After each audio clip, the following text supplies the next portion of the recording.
नमस्तेभ्यः ॐ नमस्तेभ्यः। मंगलम भगवान वीरो मंगलम गौतमो गरी मंगलम पुंडकुंदारो जैन धर्मोस्तु मंगलम। सर्वमंगल मांगल्यम सर्वकल्याणकारकं प्रधानं सर्वधर्माणां जैनं जेतु शासनं जैनं जेतु शासनं। देवादिदेव 1008 श्री आदिनाथ भगवान की, परम पूज्य आचार्य गुरुदेव श्री विद्यासागर महाराज की, मुनि श्री विमल सागर महाराज की, 3 कम 9 करोड़ महाराजों की, मुनि श्री अनंत सागर जी महाराज की, समस्त मुनि संघ की। संसार में राग के रंगने वाले व्यक्ति तो अनेक हैं, जो संसार के राग में निरंतर रंगते चले जा रहे हैं और अपने संसार को बढ़ाते चले जा रहे हैं। पर बीतराग प्रभु के रंगने वाले तो बिरले ही व्यक्ति हुआ करते हैं, जो इस बीतराग प्रभु के राग में रंगते हैं, वह भी बीतराग प्रभु बन जाते हैं। पर उन्हें बार बार इस संसार में जन्म मरण नहीं करना पड़ता है। उन्हीं बिरली व्यक्ति में पूज्य गुरुदेव हैं, जिन्हें संसार का रंग अच्छा नहीं लगा और वह बीतराग प्रभु के राग में रंग गए। और वह ही नहीं रंग गए, उनकी चर्या, उनकी तपस्या, उनकी साधना, उनके ज्ञान आदि को देखकर अनेक व्यक्ति भी उसी राग को छोड़ के प्रभु के राग में रंग गए।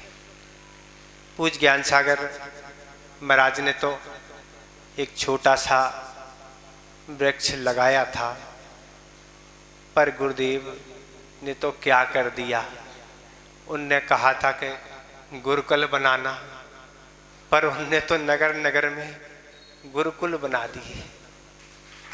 जहाँ व्यक्ति संयम की परिभाषा नहीं समझते थे, संयम से डरते थे कि संयम लेने से क्या होगी, पर आज व्यक्ति निरंतर उस संयम में बढ़ते चले जा रहे हैं, बिल्कुल सहजतापूर्वक बढ़ते चले जा रहे हैं और अपने जीवन को वैराग से जोड़ के आगामी जीवन को सुंदर बना रहे हैं।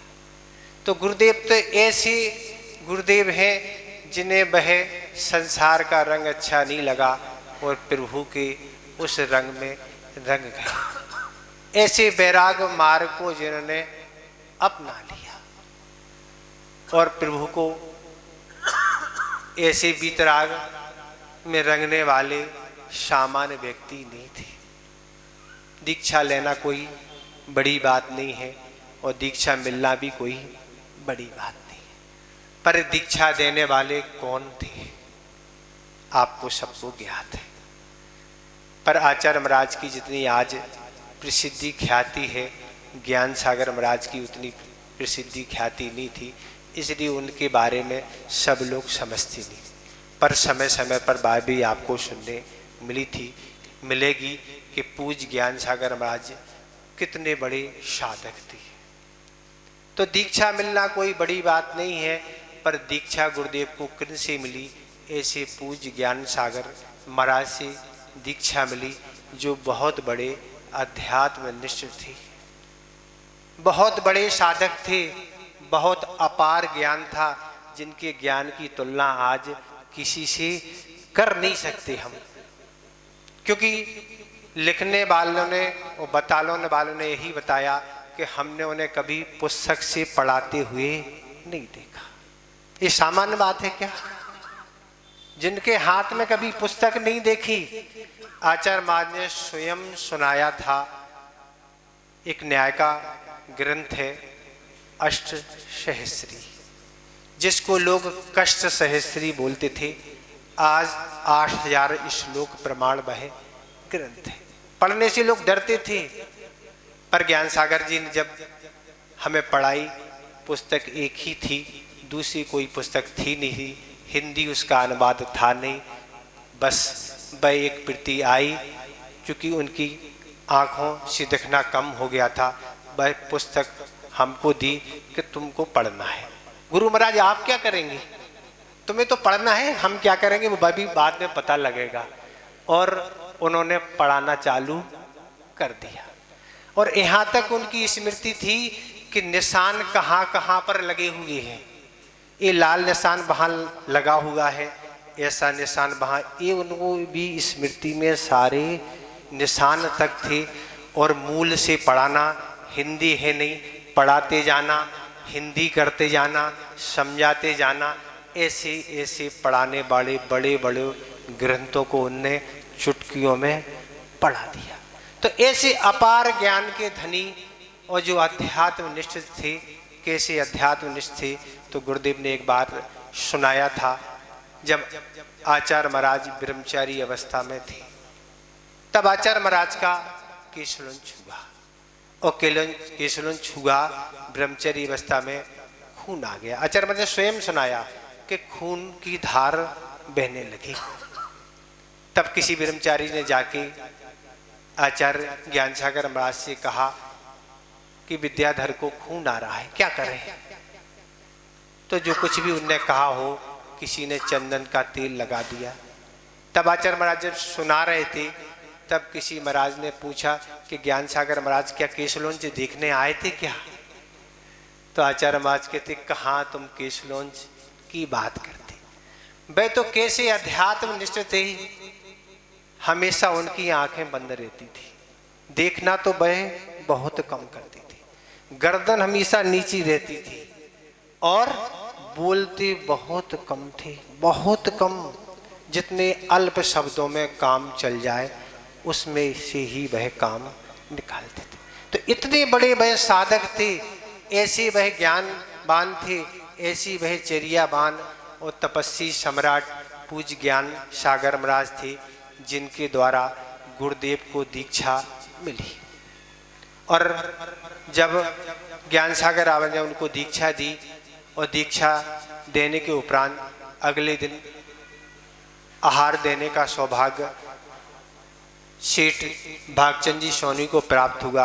और आहार करने के बाद जैसे वह छोड़ने के लिए आए, ज्ञान सागर जी महाराज वहाँ बैठे हुए थे, और वहाँ ज्ञान सागर महाराज को नमोस्तु कहा और बोले, क्या आपने शिष्य तैयार किया है, क्या विद्यासागर की चर्या थी, आज हमने आहार दिया तो उनकी आंखें नीचे ही थी, उठा के नहीं देखा, बस अंजलि ही देखते रहे, और अंजलि से कुछ नीचे गिरा ही नहीं। हमें देख के ऐसा लगा कि वर्षों पहले दीक्षा जैसे इनकी हुई, और सहज भाव से बिल्कुल बिना गिरदता के साथ, सादगी के साथ उन्होंने आहार लिया, और उन्होंने अपनी भूल को स्वीकार किया कि हम तो यही कहते थे कि अभी आप इनको क्षुल्लक दीक्षा प्रदान करें, और आप मुनि दीक्षा देने के भाव बनाए हुए थे, पर आज हमें अपनी बात पर, अपनी गलती पर आज क्षमा याचना मांगने का अवसर है। तो ऐसी उनकी अनूठी चर्या थी। तब ज्ञान सागर महाराज के समक्ष ये बात रखी, तो ज्ञान सागर महाराज ने यही कहा, सेठ जी बस यह काया अगर 5 वर्ष टिक गई तो देखना कि विद्यासागर क्या होता है।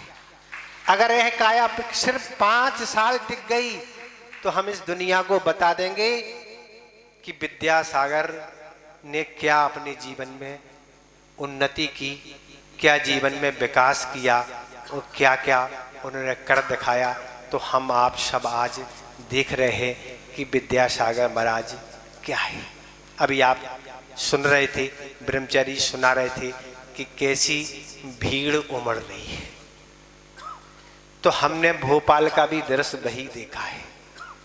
जब आचार्य महाराज विदिशा से बिहार करते हुए महावीर जयंती मनाने के लिए यहाँ आ रहे थे, और महावीर जयंती मनाने के पूर्व, जैसे जिस दिन भोपाल प्रेस सुबह सुबह किया था और कितनी दूर पहले जनता थी, कितनी भीड़ थी, अपन को तो कोई पता नहीं था कि भोपाल सारा खाली होके यहीं आ गया। भोपाल तो है ही, भोपाल के आजू बाजू जो नगर हैं वह भी काफ़ी भीड़, कितनी भीड़ थी अपन को कोई पता नहीं। तो ऐसी भीड़ यहाँ नहीं, दुनिया में भीड़ उमड़ रही है। तो ज्ञान सागर महाराज ने ऐसी चारित की उनके अंदर सुगंधी भरी है कि वह कितना ही छिपाना चाहे वह छिप नहीं सकती। वह ऐसी निर्दोष चर्या का ही प्रभाव है कि जहाँ व्यक्ति संयम को पालन करने में पल पल डरता है, वहाँ वह ऐसे 54 वर्ष अपनी जीवन की निर्दोषता के साथ उस संयम का पालन कर चुकी है।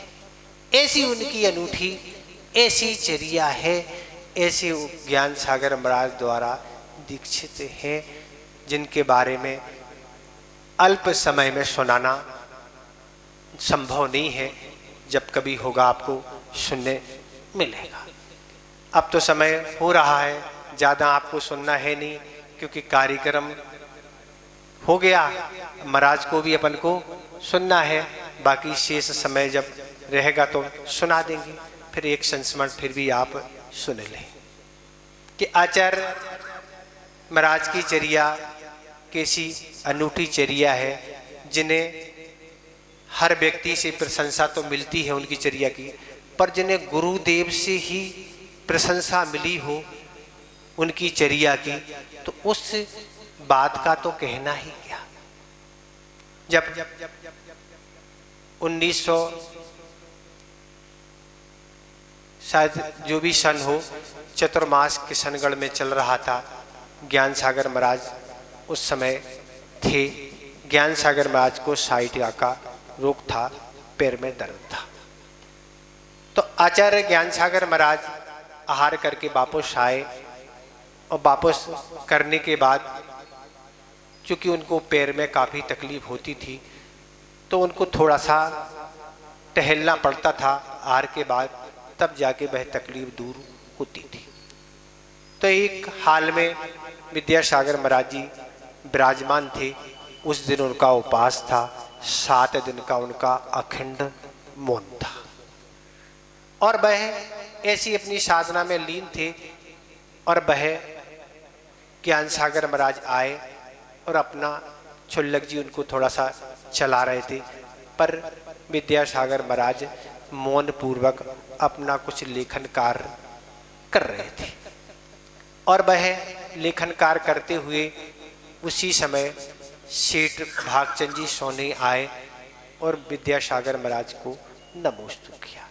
और नमोस्तु जैसे ही किया, एक ज्ञान सागर जी सारा दृश्य देख रहे थे और देखा कि विद्यासागर महाराज तो अपनी नीची मुख किए हुए हैं, मौन बैठे हुए हैं।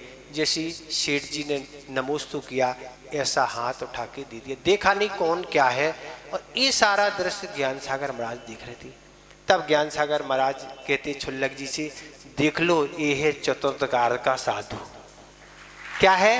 ये है चतुर्थ काल के साधु। ऐसे चतुर्थ काल में साधु होते हैं कि अपनी साधना में निरंतर लीन है, किसी से कोई मतलब नहीं, लेखन कर रहे हो, पास मौन पूर्वक बैठे हुए हैं।